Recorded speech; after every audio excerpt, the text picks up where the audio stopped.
When I became a father, I did my best to protect my children. I wanted to make sure they were safe all the time. But sometimes you just can't be that perfect parent. You cannot protect them all the time. And once in a while, you might drop one of your children on their head, and they will be special. Well, my Canon R5 II is a child of mine, and I did drop it on its head. And now it's super special, especially retarded.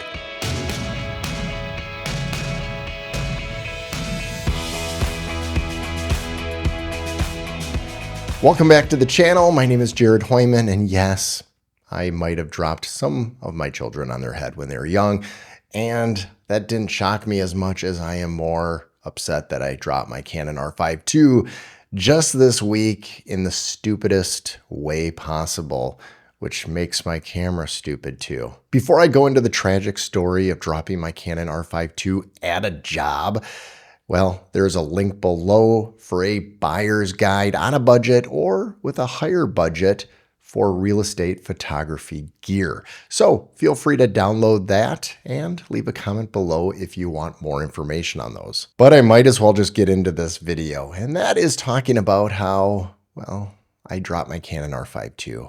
It's precious to me, but apparently not that precious. I was just overtired and she fell. So to back up, this was my second to last house of the day, which meant it was number 5. I had 6 shoots that day. I was tired. I've been shooting like 6 shoots a day, 5 days a week, exhausted. Plus, I'm a real estate agent, and I have had several listings hit already. I have closings the end of the month. I have about 3 closings the end of the month. It's just exhausting. This is a crazy year. So I am tired. I have it all set up on my tripod. I have my legs all ready. I just got done photographing a bathroom, which I like to shoot a little bit lower. And then I brought it into this master bedroom, and I forgot to lock one of the legs. Who does that? This guy. Who's done that before? This guy. It's happened to me twice. I've definitely not locked the legs, and I'm just overtired. I don't think about it. It's in this master bedroom. I'm walking away from my tripod to raise the blinds, and all of a sudden I hear a crash, and I look behind me, and it fell over against a wall.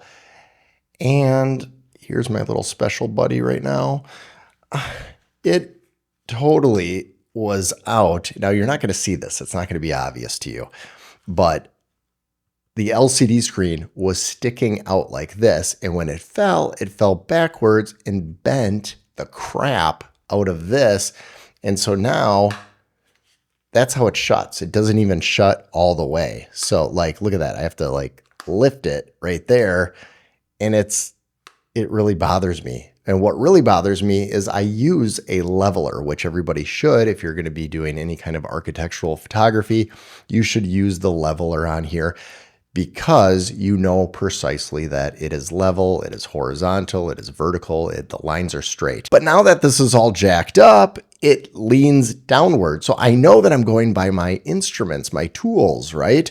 But it still looks like it's leaning. So you can never trust what you're looking at when you're looking at your screen. You got to look at the instrument within it. And that's why the leveler is awesome. I have to confess, because I am a huge fan of the Best Buy Total program. I have broken so many drones, crashed so many drones, and only had to pay that $100 deductible to get another $3,000 drone. It is awesome. I've also done that with other gear. I've had microphones go out, and then I got free replacements because it was within 2 years. Well, guess what? This is within a year, but I did not buy it from Best Buy. Yeah, that's right. Bought it from my local camera store, which I do absolutely love, and they are awesome, but I did not get the warranty on here. So now I'm going to have to do that limited warranty and see what that's going to cost to fix it. In the meantime, I need your advice. I need a B camera when it comes to photography, and it can't be my R7. That's the R7 right now, looking right at me. The R7 makes an awesome, fun camera, but mostly a great studio video camera. I love the APS-C look. This is the 15-35 f2.8 RF L series lens. It's great. I totally recommend it. And it's great on APS-C. But for my job, I need full frame, and I'm thinking R5C, because now I've got a cinema camera and I've got a photography camera. And that might make the most sense as a backup camera, especially now that you can get those for like $2,600, $2,700 US used. That's a really good deal. So I'm thinking, although I love the R5 II, I love the back-sided illuminated sensor and everything, and the eye autofocus, the retina autofocus, and everything that has to do with this thing is just amazing. But I think for the photography end and then having a B camera to my future camera, which is being ordered next week. That's right, the C80. Can't talk me out of it. Try. Oh, you can try. You could try talking me out of it. Leave a comment below, but I'm just going to read it and laugh. I'm going to be like, I've set my heart on buying the C80. I am convinced that that is the camera that's going to get rid of all my gas. It's going to be a gas reliever. Probably not. But I totally wanted the C80 since it was released. But I'm also a frugal, thrifty person, and I always have to look at my ROI. And you know what? Screw it. I'm buying it. But if you damage your number one camera and drop it on its head and make it special needs, just like Sloth from Goonies, well, then you do need to have a backup, because I'm going to have to send this in to get it repaired, because although it's functional, everything works perfectly. There's nothing cracked. There is a little scuff right there from the paint of the wall that it fell on. So hopefully I don't get in trouble and they didn't see that scuff, because I was just like, no, everything's fine here. Everything's okay.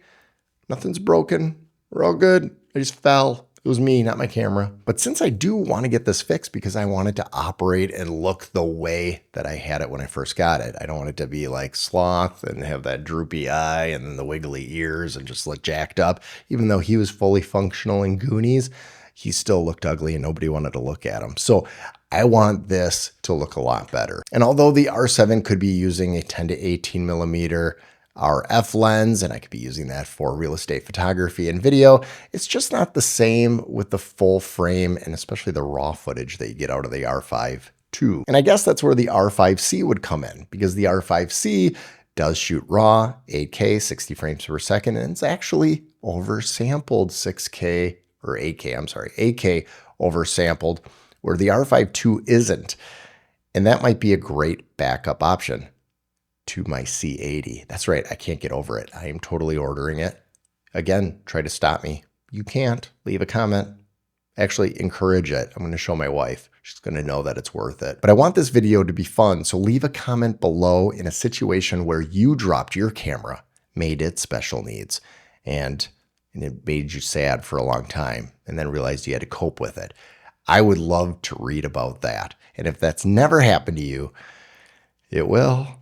We all drop our children and they all become special needs. But I got to wake up early. So I hope you enjoy this video, because I'm going to be waking up early, driving to my hour-and-a-half away shoot, then going to another one, then picking up my kid from camp after a week of being there, get him home, go to another shoot, probably negotiate some contracts out there for real estate, and just going crazy. That's all I do. It's a hustle, but it's fun.